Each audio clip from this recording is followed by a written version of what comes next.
Ceea ce veți vedea peste câteva momente s-a întâmplat acum o lună, deși afară este la fel de cald, și am zis că dacă tot face lumea caterincă de mine, că am o Honda Accord și cânt la acordeon, să fie un intro așa cum merită această mașină. Așa că stați alături mai departe să vedeți cea mai tare Honda din România.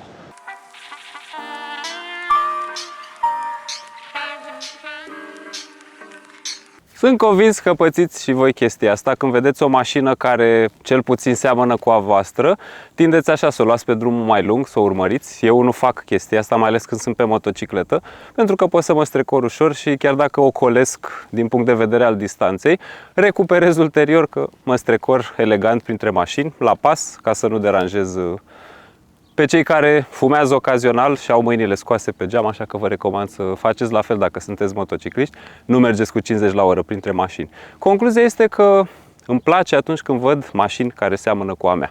Pentru că îmi place forma ei și cert e că atunci când îți conduci mașina, tu nu o vezi de afară, nu o auzi de afară, vezi doar părțile astea comune, volanul, bordul, și e mișto să o vezi din exterior pentru că vezi în altă perspectivă. E cumva ca acest concept în care vorbești, dar când vezi înregistrare cu tine vorbind, vocea ți se pare cu totul diferită. Și această mașină doar seamănă cu a mea, pentru că din punct de vedere tehnic nu mai au nicio legătură. Și ceea ce vedeți voi în acest cadru, din punctul meu de vedere, este cea mai intens modificată Honda Accord din România. Dacă or fi altele, ori sunt nișate pe o singură direcție, să zicem doar motor, sau nu știe lumea de ele. Undeva acolo probabil să fie un proprietar care s-ar putea să aibă una mai bine făcută decât asta. Depinde însă ce înseamnă bine, pentru că până la urmă genul ăsta de mașină nu ți-o faci ca să-ți dea alții vreo aprobare, o faci că îți place ție. Și în România JDM-ul tunat este o raritate, pentru că la noi tuning înseamnă spoială, înseamnă vopsit pe afară, jante ciudate care sunt nepotrivite și chestia asta, da, ține de gust, dar cumva la competițiile alea clasice de tuning există niște bareme de-astea de notare și din punctul meu de vedere, stansul ăla cu roți cu camber foarte mare, tot felul de jante mult mai late decât anvelopele care mi se par periculoase într-un trafic real, nu sunt un tuning ok, dar recunosc că apreciez munca care intră în acele mașini, pentru că orice rezultat ar fi, cineva undeva, proprietar, este convins că that is the way to go, cum se spune. Și eu apreciez când pierd niște nopți ca să aibă un rezultat scontat de ei. Doar că, în accepțiunea generală, nu sunt neapărat niște mașini reușite. Asta însă este, zic eu, o mașină completă. Proprietarul este foarte tipicar, îl cunosc personal, mi-am și făcut niște lucrări la el care au ținut de electronică, reglaj de culbutori, chestii de genul acesta. Ne știm de pe comunitatea Honda și acum avem așa o mini întâlnire de Honda Accord. A mea lipsește, din păcate, pentru că aseară am venit de la circuit de la Târgu Mureș. M-a prins ploaia, am ajuns la 1 noaptea, traficul e aglomerat dimineața și efectiv n-am avut când să aduc și mașina mea. Era drăguț așa să fie 3 Honda în peisaj, momentan sunt doar 2 și ambele sunt mai mișto ca a mea, atât din punct de vedere estetic, și pe partea de modificări mai ales. Cea de pe fundal o să ajungă ca asta din punct de vedere tehnic. Piesele deja există, timpul nu prea și probabil peste un an, când va fi mașina aia modificată, o să refac un film pentru că îmi place să filmez aceleași configurații de mașini, însă să spun poveștile cumva diferit. Și e clar, când vine vorba despre orice marcă, există pasionați, fani, există comunitate de modificări, doar că am observat că, în general, pentru că mașinile europene sunt vândute în Europa, sunt ale noastre, să zicem așa, tuning-ul se rezumă la piese OEM, adică tu ai luat o mașină care nu are climatizare sau navigație și cumperi niște module din alea stock pe care le montezi pentru că se modifică foarte ușor. Până la urmă sunt ale mașinii. Există nenumărate ateliere care fac conversii software, adaptări, practic faci un fel de OEM+, prin faptul că tu îți faci mașina să fie mai dotată decât a fost când a ieșit din fabrică. Dar nu e un tuning în adevăratul sens al cuvântului, pe când ceea ce vedeți aici este o modificare făcută într-o formă în care mașina nu a ieșit vreodată din fabrică, dar tocmai asta este magia la asiatice, pentru că poți să faci genul ăsta de modificări cu piese stock, adică foarte multe din elementele pe care mașina asta le are modificate sunt piese care merg pe alte Honde, deci sunt piese originale și acest Lego interesant face ca acest sedan să fie cel mai mișto din lume din punct de vedere al potențialului de modificare, dintr-o perspectivă globală, care înseamnă și accesibilitate, de piese, preț și rezultatul final, care este unul covârșitor din punct de vedere al intensității în comparație cu mașina stock. Pe canal regăsiți prezentată atât mașina mea cât și una modificată, credeam eu la acea vreme foarte intens, însă nu se compară cu asta. Și acela este un build foarte curat, însă acolo nu s-a umblat deloc în motor spre deosebire de ce s-a făcut aici. Și o să detaliez în această filmare aceste modificări, nu povestea mașinii în sensul de ce motorizări a avut, ce tipuri de cilindre, chestii de genul acesta, pentru că am făcut-o deja în prezentările alea. O să zic foarte sumar că asta este o Honda Accord Euro, generație 7, că există și una de America care din punct de vedere tehnic e la fel, dar tot din punctul meu de vedere e mai urâtă, cel puțin pe partea de exterior. Are alt styling potrivit pentru piața americană și la fel ca mulți alți producători, și Passat-ul are așa, când spui Passat în Statele Unite, nu te gândești la B-urile noastre, ci te gândești la New Mid-Size Sedan, Passat-ul NMS, care are o cu totul altă formă și volum decât cel european, fiind practic o clasă superioară, care are și niște motoare mai interesante pe care nu le mai vezi aici. Încă în state îți poți cumpăra 2.5 în linie, ceea ce e o raritate, care nu s-a vândut niciodată la noi pe această clasă de mașină. Iar mașina aceasta a avut așa viață între 2001 și 2008 aproximativ. Facelift-ul estetic și tehnic a apărut în 2006. Mașina mea este producție 2006 toamnă și a fost cumpărată în România în 2007 februarie.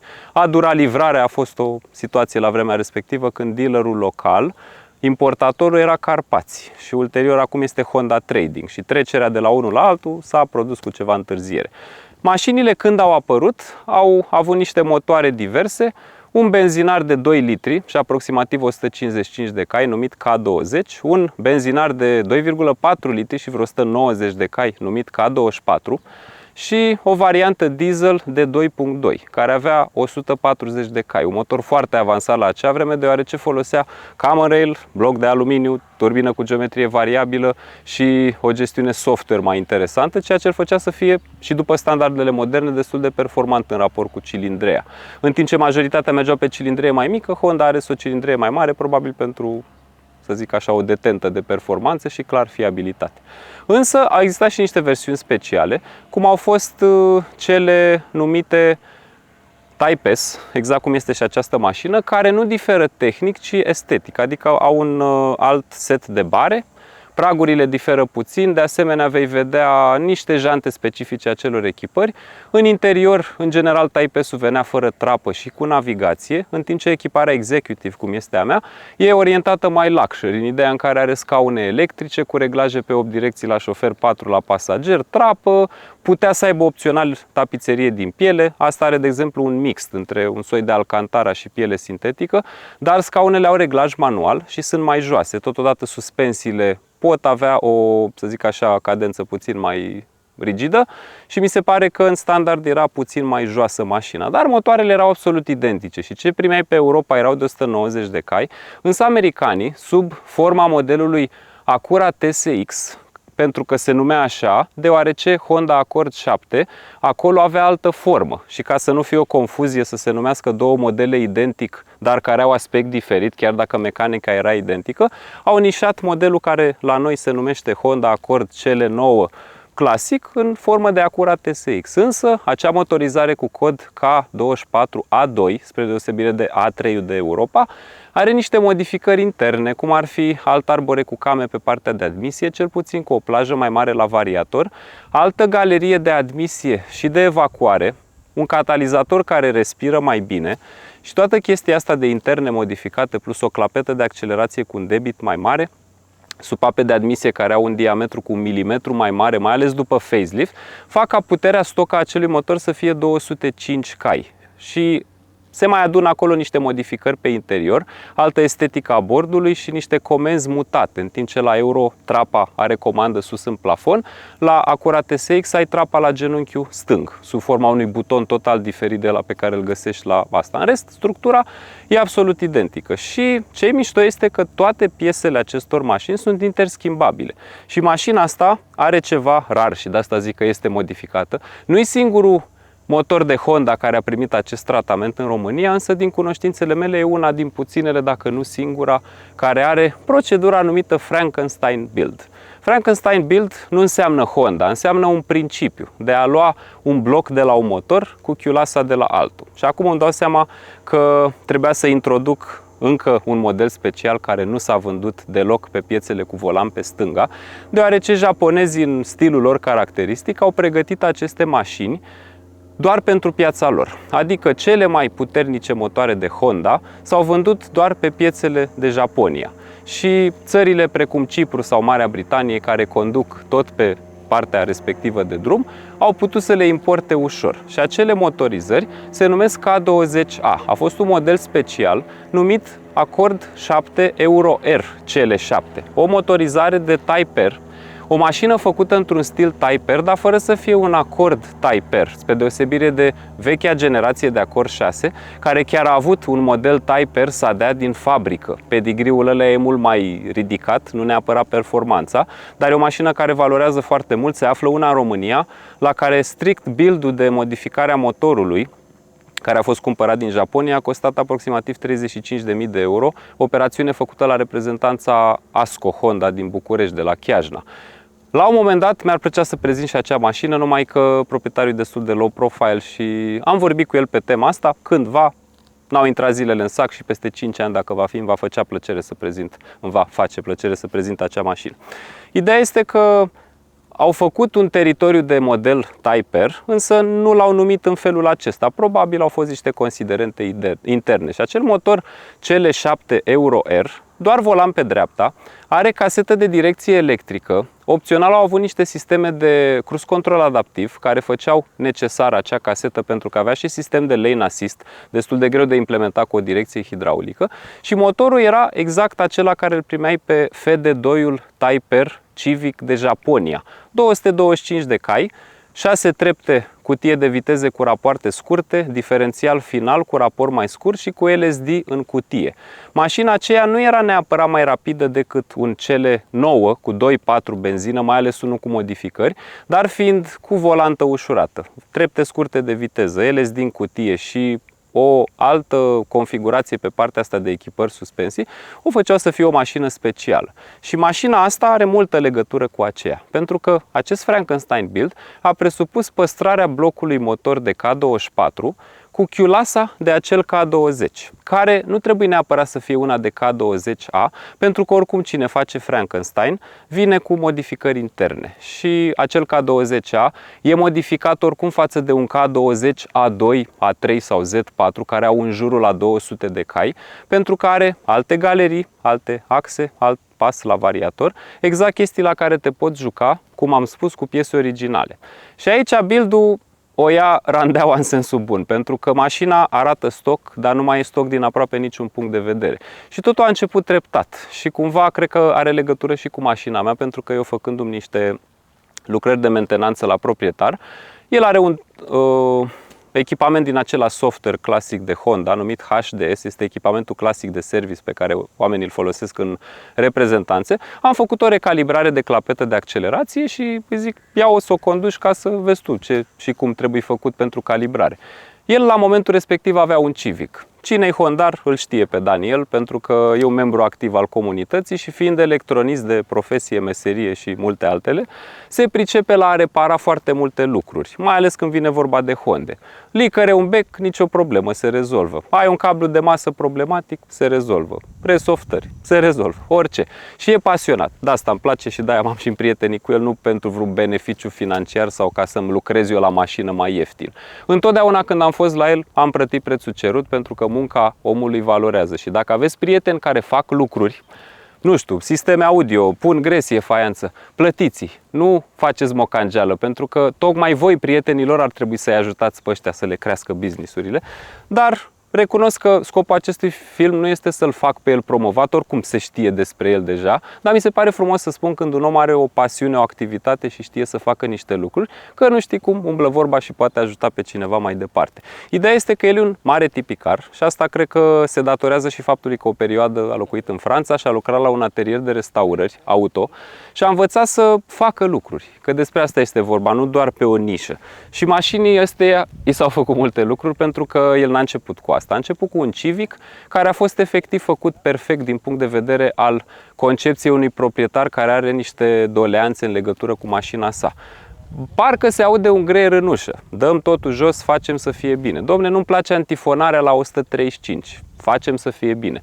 Sistemul audio stock parcă nu e ce trebuie. Băgăm 7.000 de lei, punem stație, cabluri, triplu ecranate, tot felul de chestii din astea specifice, cum ar fi amplificatoare, niște stații special gândite pentru asta, module Bluetooth de calitate, facem să fie bine. Și toate aspectele mașinii au fost făcute în acest fel. Și mă distrează în stilul ăsta și îmi pare bine că aude acum că e undeva pe fundal și stă la umbră, că are un stil foarte comic de a face postări. La modul, am fost la McDonald's, am stat până la 12 noaptea cu niște prieteni, am tras de un meniu un suc și pe urmă când am ajuns în garaj, parcă mi-am adus aminte că era un cheddar pe dreapta murdar.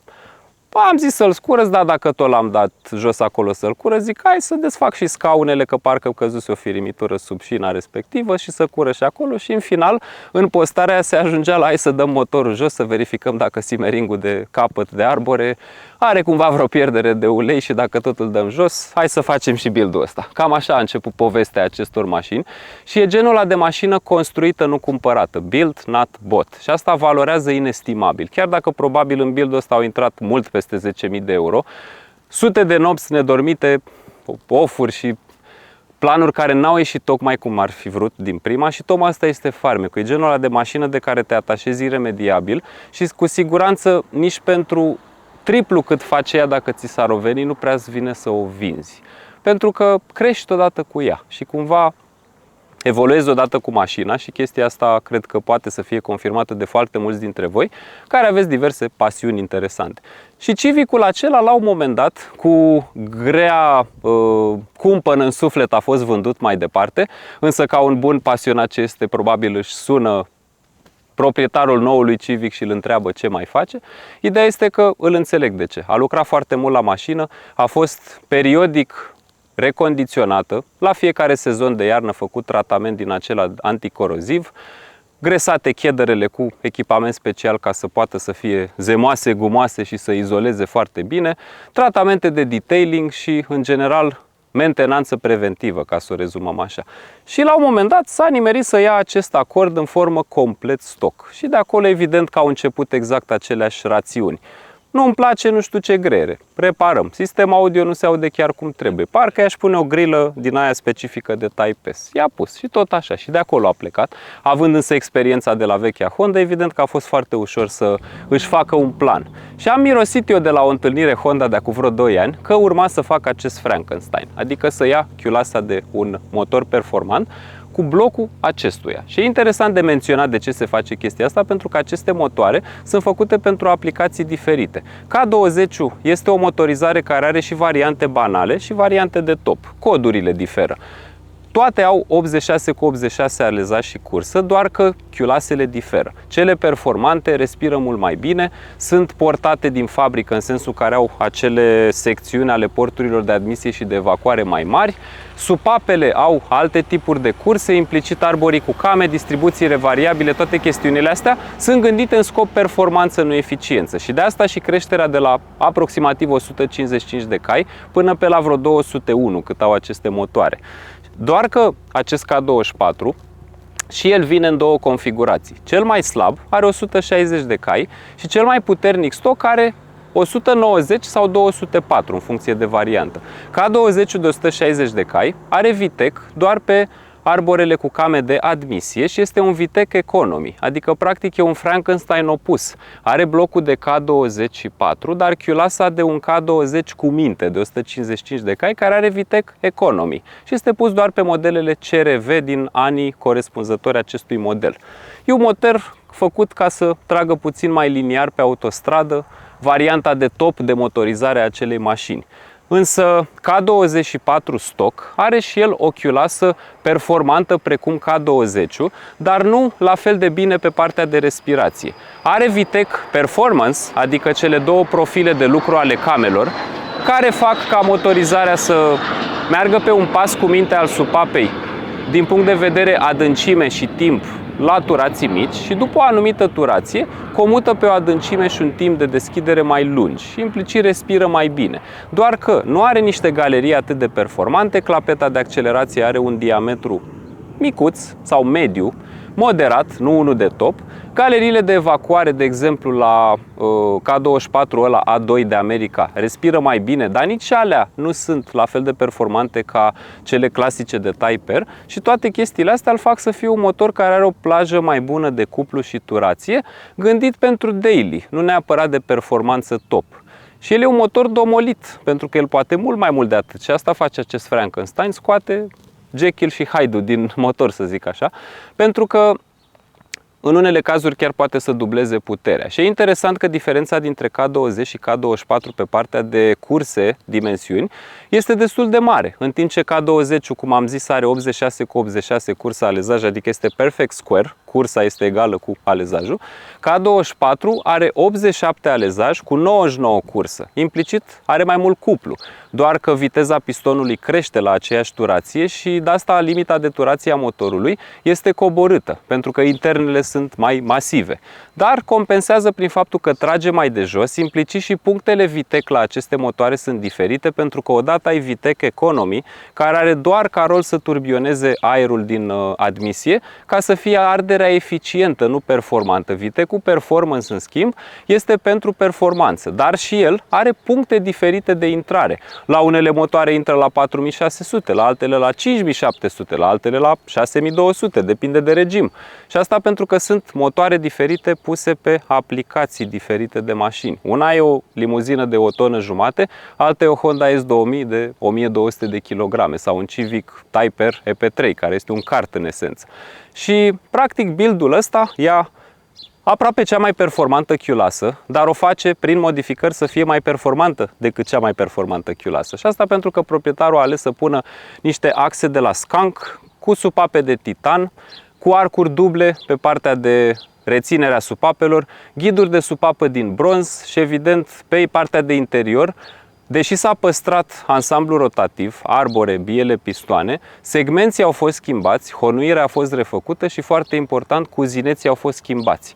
Și motorul a fost luat de la o mașină cu cutie automată pe principiu că acela, neavând ambreiaj, nu are acele tremurături, motorul n-a murit niciodată pe loc, la plecări, la parcări și a mers timp de 100 și ceva de mii de kilometri cumva mai liniar. Și de acolo a plecat toată chestia asta de a compila niște piese pentru a obține un maxim de performanță în raport cu așteptările proprietarului. Evident că e mult mai simplu să pui o turbină și să faci puterea de 1 miliard de cai, dar mi se pare că nu are același farmec, pentru că strici o mașină care a fost aspirată, adăugându-i o turbină care compensează destul de ciudat puterea. Așa că aici avem un raport de compresie puțin modificat, pentru că apare o diferență de chiulasă, în sensul în care 86 cu 87, v-am povestit deja treaba asta, și în general, pentru că s-a lucrat la amestec de benzină, galeriile, supapele, toate astea sunt modificate. Mașina asta, pusă pe un dyno cu o anumită eroare, a scos o cifră aproximativă de aproape 300 de cai. Și se simte chestia asta în accelerație. Așa cum o vedeți, această mașină bate un 335i stock de 306 cai pe foaie, care în realitate are vreo 360 la motor și probabil vreo 320 la roată.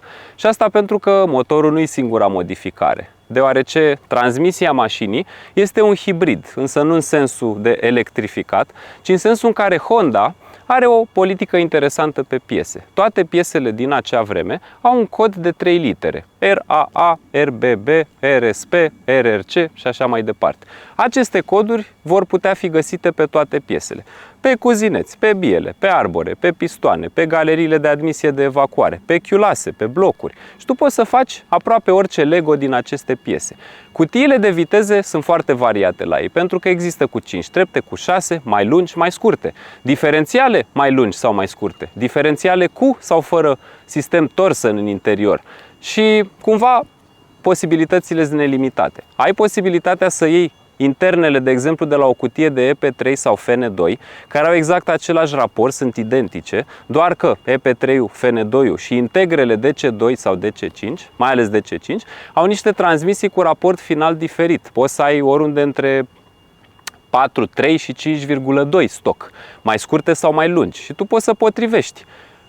oricare din trepte de la oricare cutie, cu oricare diferențiale de la oricare cutie. Și proprietarul a ales să facă un build mediu, în ideea în care putea să go full retard, cum se zice, și să ia cele mai scurte trepte cu cele mai scurte diferențiale și să facă o mașină cu reprize foarte bune pe nivelul mediu, dar care nu mai avea top speed. Și pentru că rămâne o mașină de daily, până la urmă a vrut să poată să meargă pe autostradă fără un consum mărit, fără o problemă de lipsă de confort. Așa că a ales să ia treptele 1, 2, 3 și 4 de la o cutie clasică de FN2, de exemplu, sau de EP3, că sunt aceleași, și acele trepte au mare plus. Diferența dintre treapta 1 și 2 este mai mică decât la treapta 1 și 2 stoc a acestei transmisii de cele 9. Modelul următor, CU2 de exemplu, care este un acord cu un motor mai fără potențial, pentru că deși are 201 cai, nu are VTEC pe arborele de evacuare, are pas fix, are colector, galeriile sunt integrate, dar are VVT-ul pe plajă mai mare și obține mai mult cuplu, dar nu are potențial de modificare. Însă cutia de viteze a acelui model are treptele mult mai bine etajate, nu ai această cădere din 1 în 2. Pe când la această mașină, căderea din 1 în 2 este enervantă și pierzi acea fereastră VTEC. Așa că el, luând treptele 1, 2, 3, 4 de la o cutie sport, are niște reprize foarte hotărâte în etapa aceea de plecare. Nu 0-100, ci să zicem un 0-150-160 și nu neapărat 0, cât din mers. 20, 40, 60, rolling starts, cum se numesc. Însă vitezele 5 și 6, precum și rația finală a diferențialului, sunt stock ale mașinii, doar că interiorul diferențialului este unul cu Torsen. Practic, o cutie stock care poate fi pusă bolt-on este cea de cele 7 EUR. Însă o asemenea cutie, cumpărată din Rusia, este cam 2000 de euro, cu tot cu partea de montaj. Are însă treptele poate prea scurte și nu e neapărat necesară pe toate aplicațiile. O cutie de Integra are diferențialul și mai scurt și la toate aceste variante trebuie să adaptezi și o volantă ușurată de la un FN2, de exemplu, Type R Civic, generație 8, cât și un ambreiaj. Însă aici, pentru că vorbim de mai mulți cai, avem un ambreiaj care este un stage ceva, pentru că trebuie să fie mai dur ca să poată să țină închisă placa de presiune, presat discul, având în vedere reprizele superioare de accelerație. Și au mai fost făcute niște modificări, cum ar fi montarea unei pompe de ulei de motor de Type R, care nu mai are arbor balansier de echilibrare. Și aici avem mai multe avantaje. Odată debitul pompei este mai bun. Prin faptul că nu are arborii de echilibrare, motorul se turează până aproape de 9000 de rotații pe minut, la propriu dă turometru peste cap, acu atingând capătul gradației turometrului. Mă refer la fizic peretele ceasului, nu ce scrie pe el. Și pune mult mai puțină presiune pe lanțul de distribuție, prin faptul că nu mai are acele două contragreutăți care se rotesc de 2 ori mai repede decât turația motorului. Dacă păstra pompa stoc, pe lângă că nu avea suficient debit de ulei și beleaua la aceste pompe, că atunci când le turezi foarte tare, la un moment dat brusc cade presiunea. Și atunci 2 secunde e suficient să n-ai presiune și s-a dus motorul. Și ce e interesant de văzut este că are toate componentele astea în esență stock. Ce nu este însă stock sunt partea de suspensii, de frâne, acolo unde era făcut o adaptare foarte interesantă. A făcut la CNC, în 3D printing, un port etrier de Brembo, care este un etrier ce a fost montat pe Renault-urile Clio Sport generație 3 sau pe Alfa Romeo 159. Asta implicit înseamnă că a putut să pună și frâne cu discuri cu diametru mai mare, de aproximativ 330 de mm. Poți să mai faci un direct fit cu frânele de CU2, dar astea clar sunt mai bune. Furtunașe sertizate metalice, evident toată partea asta se face și față și spate. Amortizoare coilovers cu reglaje și modificări din astea care țin de asemenea de brațele suspensiei, ce acum au libertate de reglaj multiplă, pentru că au niște șuruburi suplimentare cu excentric. Asta înseamnă că ai și brațe superioare și inferioare, bucșăra e diferită, frânele sunt mai bune și important e că a început cu astea, nu cu motorul. Iar partea de motor este una care zic eu că o să vă placă, pentru că are și o latură artistică interesantă. Zici că este o capotă făcută de artistul Banksy, pentru că este vopsită într-un stil așa de gen de imagine pe care o vezi pe telescopul NASA. Și din nou acum auzim în decolare cum se aude ziua unui bogat. Pentru că ce auziți acum este un private jet, probabil vreun Learjet 52 din ăla care se duce către Dubai, undeva la plajă. mai cald decât este aici, dacă ne putem imagina așa ceva, având în vedere că eu resimt așa vreo 40 de grade acum în cămașă și am transpirat tot, dar îmi face plăcere să fiu lângă această mașină. Și în linii mari, cam astea sunt modificările care țin de structură de motor, însă dacă o iei la bani mărunți, cred că nici proprietarul nu mai știe câte modificări a avut decât dacă o iei pe capitole. Hai să ne rezumăm la faruri, roți, pe urmă motor, interior, boxe, chestii, adică o să își readuc aminte că a făcut foarte multe chestii. Și mașina este la nivelul la care ai o mașină 2020 modernă, în ideea în care are absolut totul optimizat. Tot ce înseamnă sistem de aer condiționat, cabluri de masă, antifonare, sistem audio, partea mecanică, întreținerea mașinii prin faptul că a fost efectiv fizic desfăcută până la ultima piesă și recondiționată, aplicat tratament anticoroziv și practic ai o mașină veche, dar e nouă în același timp și e un build personalizat. Nu mai zic de faptul că timoneria schimbătorului, nuca schimbătorului au fost de asemenea schimbate, volanul este de la un CRZ de America și are niște programări interesante pe butoanele respective, are de asemenea un adaos interesant pe partea de sistem audio, care presupune anularea sistemului audio stock și adăugarea unui DEC specific cu conectivitate cu telefon, boxe, cabluri care sunt triplu ecranate și în general tot ce ține de electronica mașinii au fost refăcute. Și asta o face să fie o mașină cu o paletă așa incredibilă și sincer, când zici JDM, te-ar duce cu gândul la piața americană sau japoneză, însă ar trebui să te ducă cu gândul la piața fostului spațiu sovietic. Toate țările alea cu stan, mai ales Ucraina, Rusia, Kyrgyzstan, Tajikistan, acolo veți găsi cluburi de pasionați care modifică în general mașini japoneze. O să găsești, de exemplu, în Bishkek, un club care se ocupă doar cu Toyota din alea mari sedan, Mark II, Cresta, Cressida, Soarer, Chaser, genul ăla de mașini cu 2 JZ-uri care au peste 600 de cai, genul mașinilor pe care le-ați văzut în materialul lui Stax cu vizita de la acel festival de la Gatebill, unde tot felul de electroniști, zidari, fermieri aveau Volvo-uri cu 2 JZ de 800 de cai cu care făceau drifting. Japonezii se duc însă într-o direcție diferită pe piața rusească sau invers, rușii cu mașinile de pe piața japoneză și acolo e interesant că Asia fiind mai aproape, piesele sunt mai ieftine, mâna de lucru e mai ieftină, know-how pentru mașinile astea este mult mai bun și inclusiv în Chișinău vei vedea genul ăsta de mașini modificate la acest nivel, dar nu la fel de tipicar făcute, pentru că mi-e greu să cred că e un om la fel de tipicar ca omul ăsta, pe acolo pe undeva. Ideea este că aceleași modificări de ordin tehnic acolo le poți face cu de 4 ori mai puțin bani. În timp ce probabil build-ul ăsta a fost lejer 10-12.000 de euro, personal am văzut un build tehnic similar, care înseamnă axe, pistoane, arbore, biele, chiulasă, cu tot ce e în chiulasă, arcuri și ce am zis mai departe, VVT-uri, toate alea, evacuări, catalizatoare, suspensii, cutie de viteze, softuri, cu 2800 de euro. Și asta pentru că au accesibilitate mult mai bună pe piețe. Și acolo mașinile europene nu au același potențial. Un Mercedes aspirat, un BMW aspirat nu are același potențial de modificare ca mașina asta. Unele turbo însă da. Problema este că ele au fost gândite ca mașini confortabile și nu au avut variații tehnice atât de diverse. Honda a folosit motoarele K 20 de ani. Ele există și în prezent. Pe nou Civic încă există K de 2 litri aspirat cu injecție directă, 160 de cai. Și pe acel motor se pot face anumite adaptări.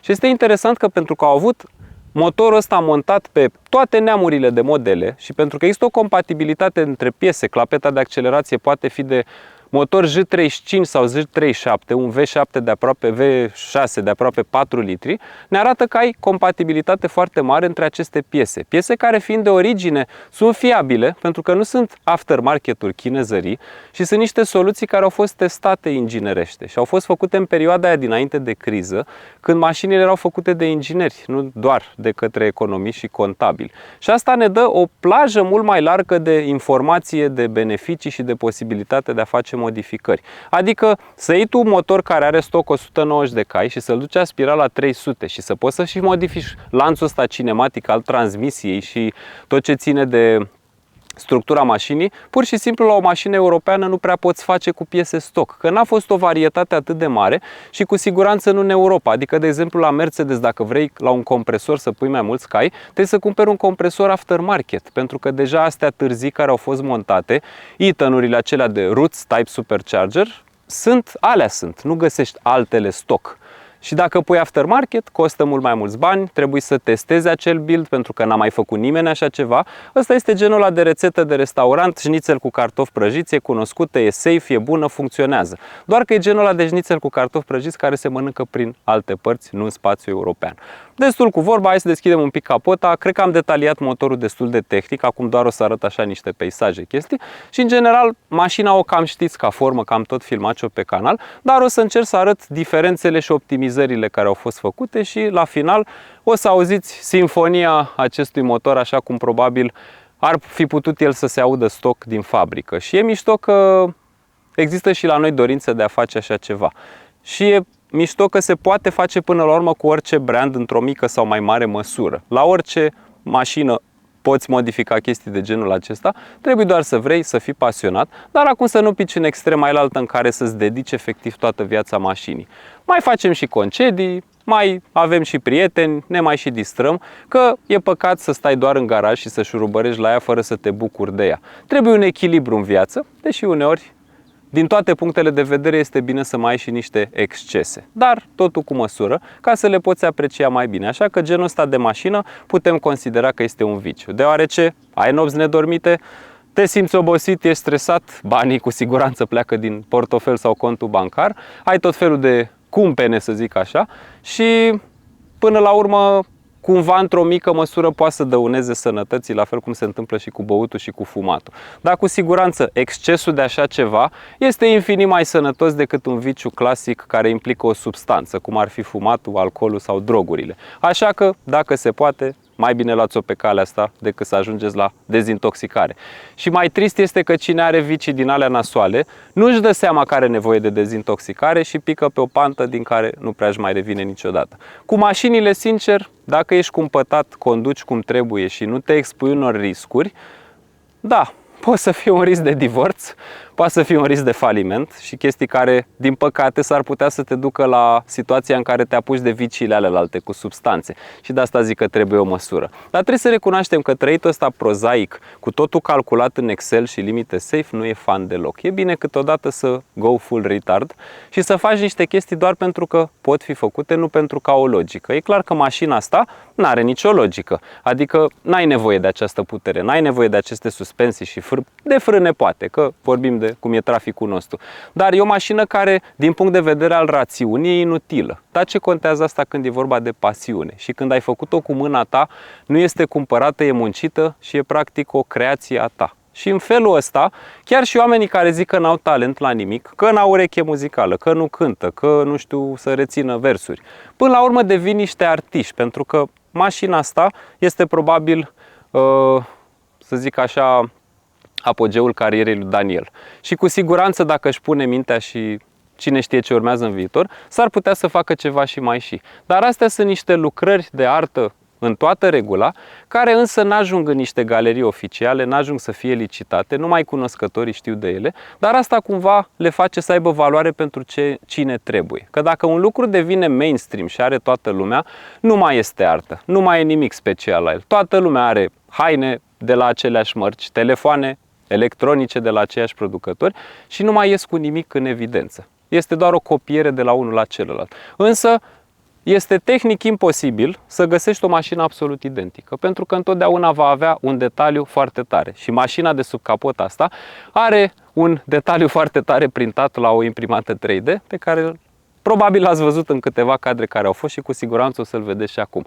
Nu este un îndemn sau o insultă către cineva, însă mi se pare super haios că este acolo și o să povestesc și de ce în momentul în care urmează. Pentru că am făcut și eu ceva la modul acesta cu un desen pe care l-am făcut unui coleg, fost coleg de la bancă, cu care din pură coincidență mă întâlnesc mâine și care din pură coincidență a avut și el o Honda Civic 7, normală, de care s-a bucurat foarte mult timp, doar că a ales să treacă pe altă mașină. Ăsta este un acord stock și putem vedea niște elemente aici, că de-aia și filmez așa, în sensul în care avem pompă de servodirecție care este hidraulică și e funcțională, galeria clasică standard de admisie a motorului, chiulasa stock, mă rog, ce a fost aici adăugat este o parte de admisie, se poate vedea că are acel rezonator anulat și filtrul este unul sport, conic și are această bară de rigidizare a turelelor și undeva în zona aceasta au mai fost eliminate niște trase din astea de antigel care, de exemplu, poate să răcească zona de clapetă, poate să-și tragă aer fals pentru zona de galerie, mici optimizări, dar așa arată una stock. Iar asta este o lucrare de artă și la propriu și la figurat, adică ai putea spune la propriu din două puncte de vedere, pentru că Daniel e pasionat de vopsitul ăsta electrostatic și în general de partea de optimizare a curățeniei elementelor. Tot ce este stock e verificat și dacă nu în parametri este optimizat, cum ar fi chederele cu tratament ca să stea cât mai flexibile și să etanșeze foarte bine, dar ce îmi place cel mai mult este coloritul acesta pe care îl asemăn cu pozele alea pe care le făcea telescopul Hubble în trecut. Și asta înseamnă demontarea acestor piese, curățarea lor, vopsirea electrostatică.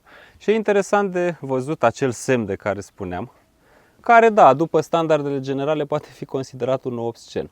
Practic este conceptul de fac stock, pentru că această pompă stock e problematică. Și deși voi vedeți aici o curea de accesorii care trece peste ce pare a fi o pompă, se poate observa lejer că nu are niciun furtun. Furtun care stock la mașină trece imbecil peste motor și nu e vorba de dacă, ci când se va strica de la temperatură.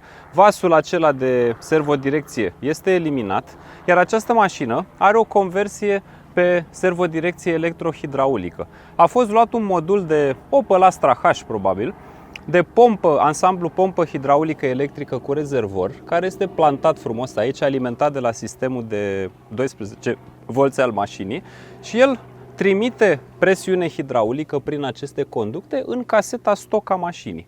Iar această pompă are un fel de sistem intern care poate să gestioneze fluxul de presiune în funcție de un senzor. Așa că în momentul în care tu miști de volan și caseta se mișcă, un senzor de poziție al servodirecției clasice a mașinii comunică cu computerul și practic emite un semnal care pornește această pompă ce asistă în mod hidraulic.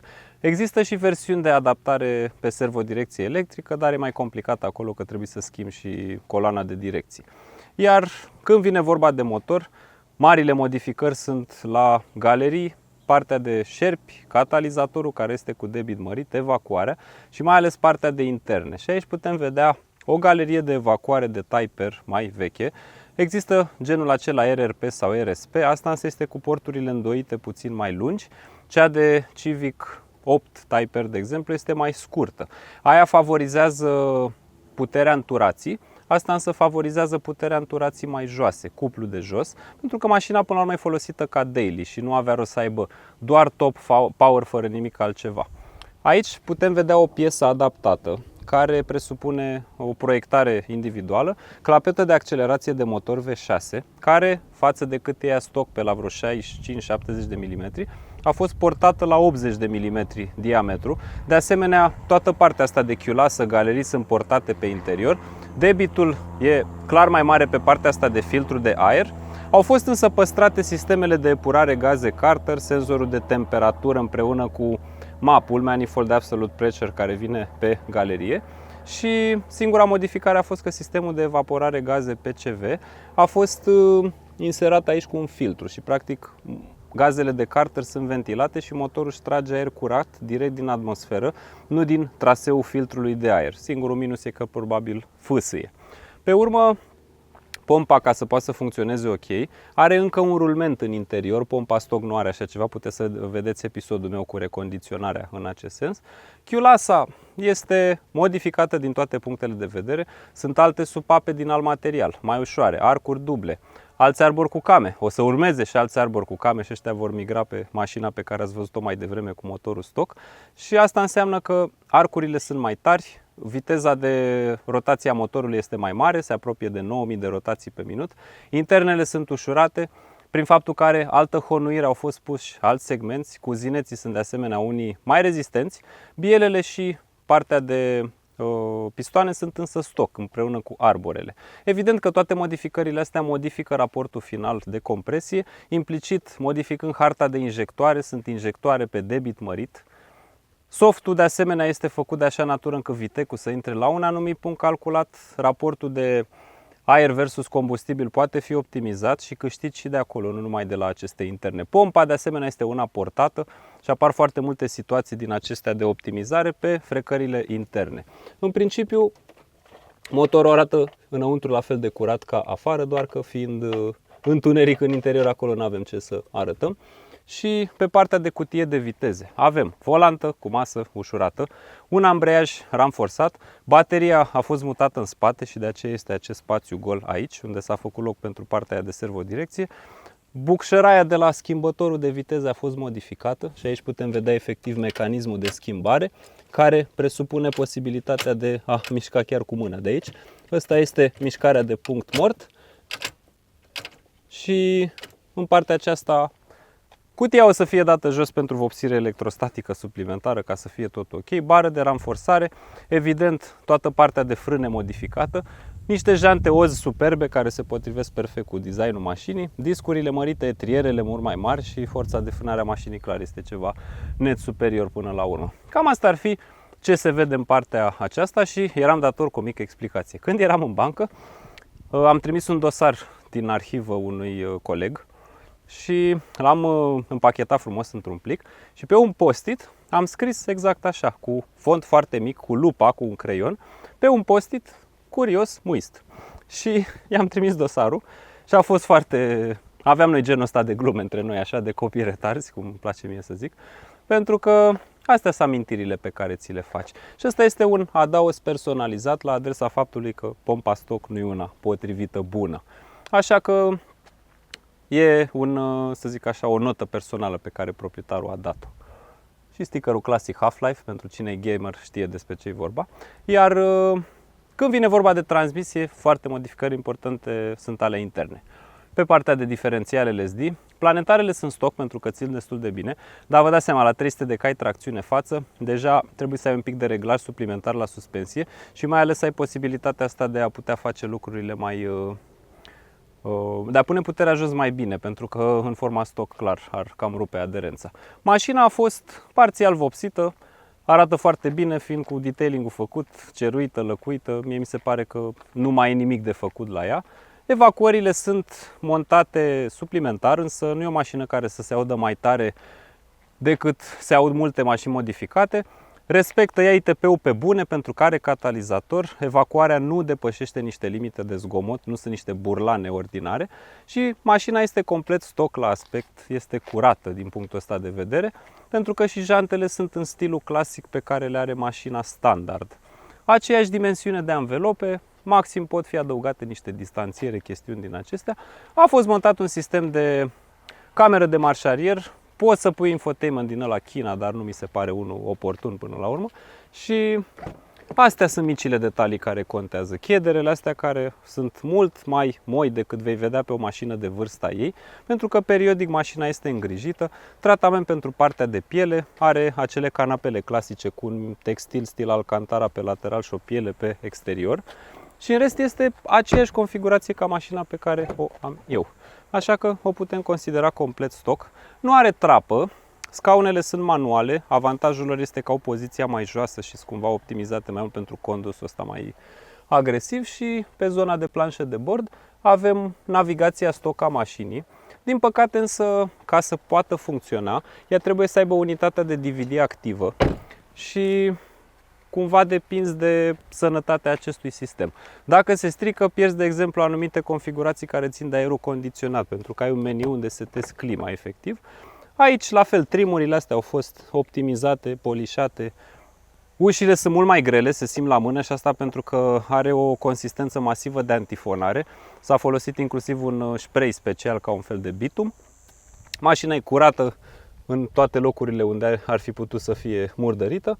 În rest, absolut la fel, este exact aceeași mașină ca una stock, mai puțin câteva aspecte din acestea personale. Volanul acesta este de la un CRZ, care are un buton de Sport Response, un boost din acesta specific. Aici are și comenzi pe volan pentru sistemul acesta clasic audio și aici putem vedea sistemul stock de navi care funcționează, un ceas de AFR, Air Fuel Ratio, care ne arată ponderea aceea de combustibil în raport cu aerul, unitatea DVD pentru navigație. Aici este discul clasic, numai că având un deck suplimentar aici cu conectivitate cu telefonul, se poate vedea foarte clar că s-a lucrat la partea asta. Înțeleg că strict piesele pentru optimizarea sistemului audio, boxe, cablaje, stații, siguranțe, deck-ul acesta au fost peste 7000 de lei. Și ce mai e mișto, schimbătorul acesta clasic de Type-R. În rest, absolut la fel, același lucru. Și asta e mișto, că din punctul ăsta de vedere este un sleeper. Dacă o vezi pe afară, pur și simplu nu pare nimic special la ea. Și asta îmi și place, că este un build de bun gust. Putea să fie și un build foarte mișto, strident, este cel al lui Alin, care este mecanic și la el mi-am făcut eu ambreiajul și a făcut un Ni-Sub. L-ați văzut la evenimentul Poli Autofest. Este un fost Nissan Silvia S13, dacă mi-aduc bine aminte, cu motor de sub B204R, făcut într-un stil pur JDM, foarte strident și pe exterior, dar cu piese din Japonia, inclusiv jantele, și arată și acela foarte bine. Sunt niște abordări însă total diferite. Și am uitat să spun o chestie pe care a mai corectat-o proprietarul: cabluri de masă foarte groase. Tot ce înseamnă cablaj electric heavy duty, adică ălea de la baterie, alternator, cabluri de masă de pe caroserie, au fost puse cu sistem din acesta de cupru, mult mai groase, și implicit acele probleme de vibrație la relanti nu se mai întâlnesc la această mașină. Cred că a fost până acum cea mai lungă filmare, pentru că îmi dau seama că am vorbit aproape 40 de minute la partea de intro, dar este un film pentru pasionați. Pur și simplu am vrut să arăt toată chestia asta de detaliere. Și aici mai văd un lucru optimizat, de asemenea radiatorul pe partea de răcire, cu furtunuri din astea cu debit mai mare, care sunt necesare, pentru că o să vedem în minutele ce urmează cam cum merge această mașină, cel puțin în raport cu una stock. Iată-ne și la condus cu proprietarul mașinii, care a mai apărut el în niște filme. Bă, interesant să conduci o mașină cam ca a ta, dar care nu e a ta, știi? Și e responsiv rău la... Da, am văzut și ambreiajul, că e o diferență interesantă și oricum e genul ăla de trebuie să-l patinezi un pic mai mult. Și de VSA-ul. Corect, că taie. Bă, e mișto și nu-ți dai seama ce poate mașina. Îți dai seama însă din prima că e ceva modificat, pentru că răspunsul e mult mai bun. Aici e un drum cu UNES, nu o să-l forjez în partea asta pentru că n-are rost. Ce-mi place timoneria cu tipar sincroane cu carbon ceva, nu? Da, sincronele de carbon. Pentru că are o priză mult mai directă și clar etajarea treptelor e puțin diferită. Asta e mișto. Este imediat. Da, adică răspunsul este infinit mai bun pe... Asta e mișto, nu power în sine, cât manevrabilitatea, care e mult mai ok. Și prin faptul că e pus torsen, ajută la genul ăsta de abordări. Doar că aici, din câte ține o minte, mai varsă ăștia nisip. Mergeam a doua aici.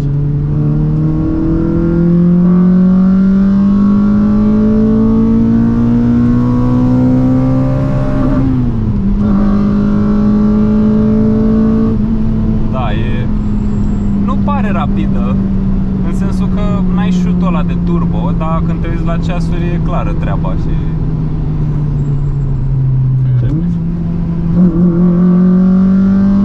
Și sunetul e foarte mișto, asta mi se pare că e net superior.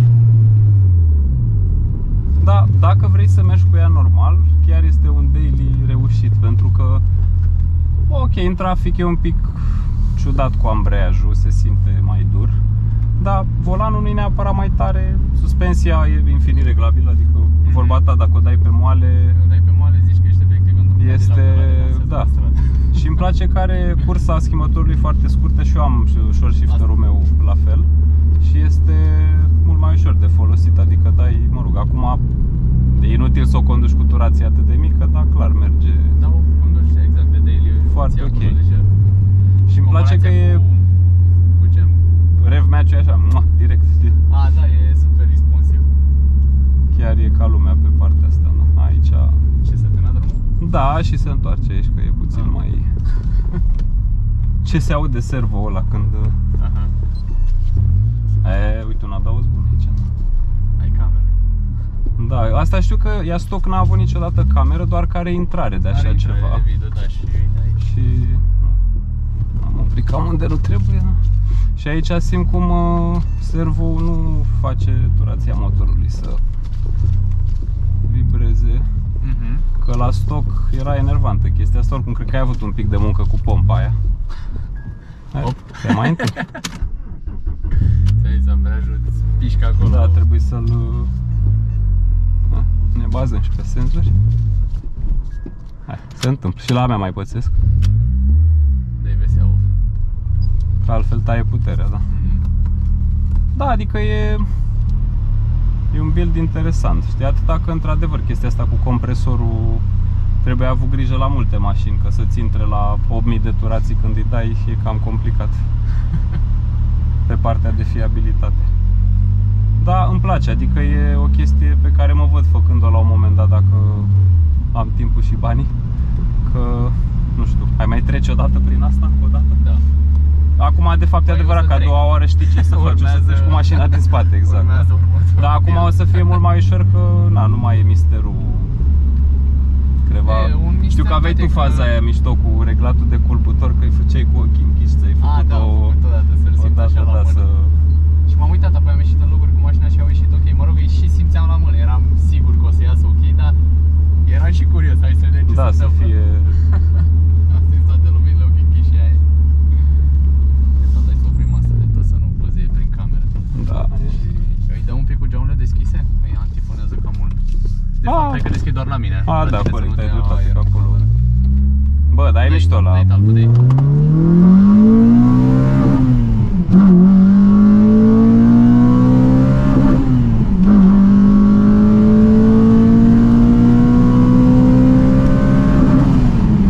Foarte mișto, da, e...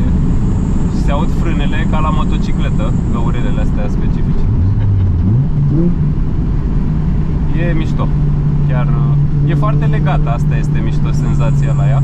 Necesită un pic de timp de obișnuință până, mai ales că cutia are o priză directă și n-ai nici, ziceai tu că n-ai solenoid ăla de marșarier. Da, încă nu e trasul să-i tragă placele și poți să dai din 5R. Da, dai money shift, cum Mă rog, zice. nu intră, că n-are să... Aici e mișto. Dai mai tare că stă, i-ai dat încet. Da. Aici are și un plus, pentru că acest diferențial îți mută cuplu pe roata care poate să-l susțină mai mult. E interesant principiul ăsta de LSD, că nu e vectorizare de cuplu. Pur și simplu, dacă e să patineze roata, nu o lasă să patineze și mută tracțiunea pe cealaltă. Asta este diferența. Foarte mișto treaba asta, pentru că e genul ăla de mașină de condus, pe care însă nu mulți o înțeleg și asta într-un fel e interesant, pentru că nu trebuie să înțeleagă lumea mașinile astea, trebuie să fie agreate de proprietar. Și da, mulți ar spune că vine nu știu ce TDI și rupe, că are cuplu mai mult, n-are nicio legătură. Răspunsul ăsta la accelerație nu prea are niciun motor turbo, mă uit la B58 model, foarte mișto, o 3000 benzină de BMW, dar n-are agresivitatea asta la răspuns și asta o face să fie mult mai sportivă ca percepție. Și uite, pe drumul ăsta am mers cu ceva rigid rău, Cupra Formentor VZ5, 400 de cai, 2.5, 5 cilindri, toate alea, da? Bă, rigid, adică și nici nu stă ca asta în curbe. Trage, nimic de zis, e o mașină sportivă, dar nu știu, mi se pare că mașinile astea moderne păcătuiesc cu greutatea, sunt mult prea grele, adică ușoară, da. Da, dar oricum n-ai 2 tone, știi, ai probabil 1.500 cu tot cu... Ea are 1460 stoc, așa, cu benzina. O să o pun o dată pe cântar. Da, ai zis că o faci odată să fie. I-am și pus multă insonorizare. Da, se aude asta iarăși, simt diferența, adică nu mai la 100 la oră nu mai auzi șuieratul ăla clasic de viteză. Și e mișto că poți să mergi cu ea, nu se aude toba tare, poți să dai cruising normal, te duci frumos până la mare, n-ai nicio treabă, mai te întărâtă unul, mai te joci. Dacă vrei te duci pe cheia cu suspensiile făcute carte, dai, adică e o mașină bipolară dacă vrei, asta e mișto la ea și prin faptul că unipolară până acum n-au reușit. Unipolară, exact, da. N-am reușit să rămână. Da, păi adevărul că e greu să... Sunt în adrenalina aia a necunoscutului și a... Adevărul că e foarte greu să te abții, știi, până la urmă. Mă rog, în afară.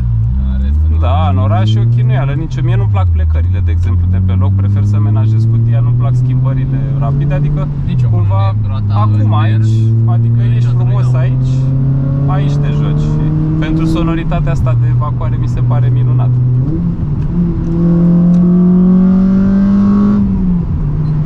Și Ăsta și cu F-ul de Renault, F4R-ul se aud cel mai bine pe partea asta de turații.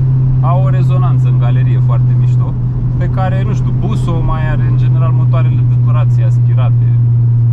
Dacă e să le brezi Nissan-ul ăla vechiul, care până la urmă unitar, dacă e pistonul în sine și te gândește, tot cam același lucru la stil. Da, exact asta adaugă build-ul ăsta, că nu mai lasă Vitec-ul să fie temperat, îl simți ca on-off, nu mai ai Vitec, devine Vitec simplu, știi? Switch de la cum e pe motoarele B. Problema e că pe B-uri treptele lungi, motoarele alea n-au cuplu, se simt mai apropiat de o motocicletă, dar nu sunt la fel de dinamice, știi? Și frânele foarte reușite, oricum știu că ai lucrat mult la bord de trierul ăla ca să-l faci în parametric. Ai vrut să fie și material mult și am vrut eu alt echilibru acolo. Exact. Am vrut ideea de fapt care a fost în grup discul cât mai aproape de pivot, să pot să vin cu jante fără distanțier, știi? Da, că iarăși, ca să nu-i strici. Mi se pare că nu ciocănește volanul. Așa cum o face un Saab, de exemplu, sau Cadillac-urile alea BLS. Are torque steer ăla foarte puternic, okay. știi? Asta nu mi se pare, că l-are oricum e și din geometria suspensiei, știi? Și așa ce e mișto că a patra i-ai păstrat a 5-a și a 6-a stoc, adică ea are exact aceleași turații. Și combinație cu FD-ul stoc îți dă același. Da, adică cruising-ul este absolut identic, dar dacă vrei full retard, îi dai, nu-i problemă, știi? Cum se zice. Era mișto, dai seama, cu un FD de la de Integra de DC5 de la, da. Dar îți dai seama pe autostradă cum era. Eu chiar am vrut-o de daily și atunci n-ai decât să pierzi. Într-adevăr, pierzi la senzația că nu te aruncă. Da, într-adevăr, mi se pare că build-ul ăsta te uiți, îți dă... că mergi. Merge, da, deci nu e. Și are ce mișto că îi potențează toată plaja de turație. Adică cumva ăla stoc parcă trage un pic mai bine foarte jos, adică 2-3 mii, dar nici nu-l ții acolo. Și lumea nu înțelege că dacă ai turometru trebuie folosit. Da, și care e ideea? Ți se pare doar? Ți se pare de fapt că compari, da. Pe Dai nu e plus peste tot. Da. A, clar că n-are, totuși are doar 300, știi? dându-te cu ea și observ că trage sus, când e jos se pare că nu mai trage deloc. Exact, că compari, asta e. Diferența între on și off e mult mai mare, da. Că asta a fost și senzația mea inițial, dar apoi când m-am dat în paralel cu altă mașină stock și am văzut că, bă, e diferență, e fix ideea de placebo. Și moi ce sensibil e că dacă nu schimbi exact când trebuie, e scutur, adică trebuie să potrivești turațiile foarte bine. Ceea ce e foarte mișto, că te învață să conduci dinamic și volanul e super tare, inclusiv cu cruise control-ul setat pe padele, da. Astea sunt gimmick-uri diverse. NFS. NFS, exact. Am jucat toată copilăria NFS. Dar nu știu, mi se pare că strict decât toată electronica asta și moduri de condus, când îți iese un rev match de ăsta analog, e mult mai mișto.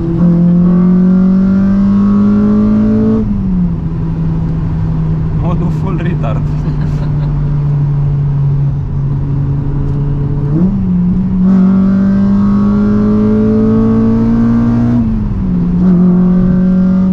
Foarte mișto. Da, e un deliciu, efectiv. Și mai ales cred că ai avut ceva poftă să... A trebuit să aștepți ca să poți să-i dai. Mai ales că a trebuit să faci rodajul.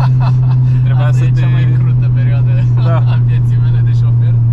A trebuit să merg, eram cu Vlad, ne-am dus amândoi. De curiozitate am mers până la Iași. Culmea se stricase o Honda pe acolo și a zis, auzi, dar știi ceva? Ia că vin eu să, da. Hai să o repar, hai să fac și rodajul. Și pe drum am mers cu maxim 100 și un pic la oră, cât aveam, că mergeam maxim 2000 de ture. Și, uite, nu maxim 3000 de ture, că mergeam da, ca să poți să ai 100. Accelerări de la doar așa lente, flash-uri de la toate tirurile, când treceau tirurile eu le arătam gen pace pe geam. Da, și ăla ți arăta un deget. Eram cu laptopul și ziceam, bă, ține-mă aici, că aia e, vreau să văd AFR-ul, vreau să văd că nu omor, vreau să fiu eu sigur că merg ok cu mașina.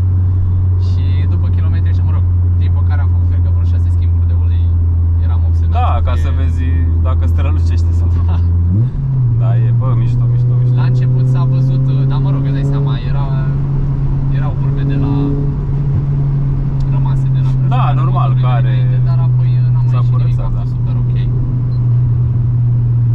Da, și după perioada asta am recuperat tot.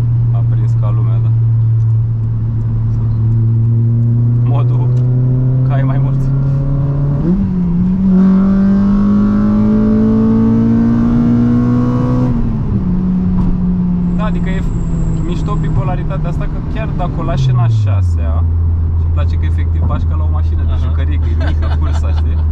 Nu-ți dă vreun indiciu. Chiar acum s-a simțit la denivelarea asta cât de progresivă e suspensia asta, că multe build-uri de-astea sunt prea dure, știi? Adică nu poți să mergi ca daily și...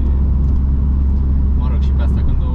Normal că dacă faci crank up, cum se numește, e plan. Că, uite, totuși nici pe hard, dacă stau totuși să mă gândesc, în afară de bump-ul ăla, că ai... Tot e ok. Nu mai ai inerția aia în Da. suspensie, deci ai dat, s-a mișcat toată și s-a și oprit și o simți cum înfrânează mișcarea, Da. dar după totuși e confortabilă, e un echilibru și acolo, mi-a plăcut. Nu, foarte mișto e chiar. Ce-a făcut asta? Perne problem. Da, e mișto și e mișto că ai eliminat și inconveniențele astea care țin de vibratul suporților motor în raport cu aerul condiționat. Da, te obișnuiești cu... Da, dar nu mai rău decât am mers la altele și... Nu e confortul ăla ca într-un stock, recunosc, Da, dar compensează. mai e și Civicul ăla, dacă vrei să nu știu. Exact. Care nici ăla nu e chiar stock, probabil. Ba, l-am lăsat stock pe ăla. Al doilea de mine am cumpărat, pe care l-am vândut. Dar atunci probabil la l-ai Chili, dichis și ăla pe ăla, antifonat, sistem audio, pe chestii, ăla l-am știi? luat dintr-un an de porumbe abandonat. Mișto, a fost de la proiect, cum ar veni, știi? Da, Îl repara oamenii, ținea reparația vreo lună și un pic chiar se strica și s-a Și asta enervat la- proprietarul și aia a fost. Zis, hai că le iau. La casetă mi se pare drăguță modificarea asta, că e... Nu se prea schimbă, că i-am păstrat regulatorul stock. Da, adică să e păstrez mecanismul de presiunile funcționare mi se pare mai reușit, stai că... Voi pe aici, da. Ideea e că ai scăpat de mizeria aia de pompă, că și aia la 9000 de ture, nu cred că... alea. Aia nu știu cum ar fi reacționat acolo sus, la cât de Mixer, problematice exact. sunt ele și stock. Da, e o chestie pe care nu mă gândeam că o să ajung să conduc la noi una de asta, deși în esență dacă te duci în America probabil nu pare cine știe ce build, mamă. Deci eu personal Da. am văzut două situații, una în Rusia și una în Africa de Sud. E un băiat, Darol Larenze îl cheamă, care Așa. face de drag race la competiții, numai quarter mile. Și el are un acord din ăsta făcut dintr-un TSX care are 317 wheel horsepower. Pe dyno rupe, adică dar a intrat foarte mult, A intrat mult și în bloc acolo. mulți bani au intrat, Și adică bani. tot, absolut tot este schimbat Da, și aia nu mai e stock, știi? Și are modificate, făcute niște chestii custom la cutia de viteză, adică deja e, Vezi, e greu să conduci daily și îți pare exact, și aia nu-i rău daily, într-un fel aia nu-i să daily, conduci nu, daily, clar. dar, mă, Ideea e pare că rău să am conduci văzut asta. ce poate și aia efectiv la 120 la oră fum de roți când apăsești, adică are power tot timpul. Da. Și în Rusia, diferite build-uri la tot Te felul ajută de și volode. legea acolo și Da, nu sunt statul mai nu-ți dă în permisivi, cap da. că i-ai făcut ceva și atunci ești limitat. Fix aici am fost și eu limitat, că așa aveam și eu în cap, franc Da, cu adică turbo. poți să-ți faci franc exact de 1 miliard de cai și n-ai Da. nimic pe evacuare, dar după aia n-ai Dar ți-e ITP frică să problem. mergi cu Nu e mașina. ok, știi? Asta nu Și avem plus mașină că aspirată și atât. stai și tu într-un bloc nou, senzori în garaj, nu poți să pui, că altfel piui alarmele alea, chestii de-astea, știi, se mai întâmplă cu... Așa mi-a zis, m-am întâlnit, dacă știi canalul Driving for Answers, tipul ăla, Nu știu. care este un bosniac care face content tehnic și el are o Toyota MR2 făcută turbo și a zis, da, ca să văd dacă am corect fuel ratio sau nu, mergeam în parcare la mall. Dacă se aprindea alarma, înseamnă că era rich mixture, știi? Pac, mai setam, că face dacă n-aveam scule sau așa, după chestia asta îmi dădeam seama, știi? O pornea un minut și dacă piuiau alea, știa clar. Mai bine își monta un senzor de la pe evacuare. Aia și a monta făcut un până LED la urmă. separat. A mai făcut o chestie mișto și a pus carburatoare de motocicletă Kawasaki pe motor 4A FE de Yamaha. De asta Toyota, nu știu, de Celica era motor, Aha. 115 cai, dar cu ITB-uri de moto, cu carburație, da. știi? Doar așa să se joace pe el, știi? Da. Am văzut și un build ăsta cu ITB-uri, dar nu a scos, nu știu, pe Sky. Da, Acolo și nu e știu care a complicat fost de cu, fail-ul. plus că cu filtrul de aer e mai complicat, se schimbă treaba.